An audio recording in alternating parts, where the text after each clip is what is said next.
This NBA highlight brought to you by Old Spice Pro Strength, clinically proven odor and wetness protection.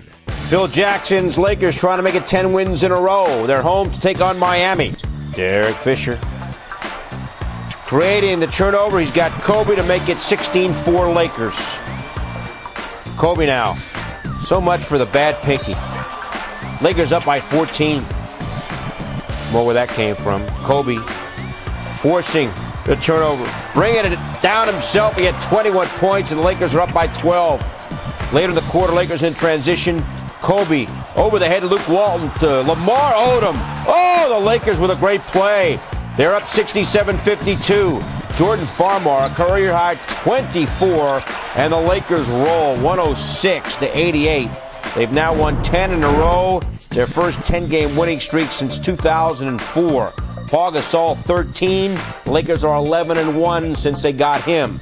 Kobe, the excellent line, 21 points, 8 assists, and 4 steals.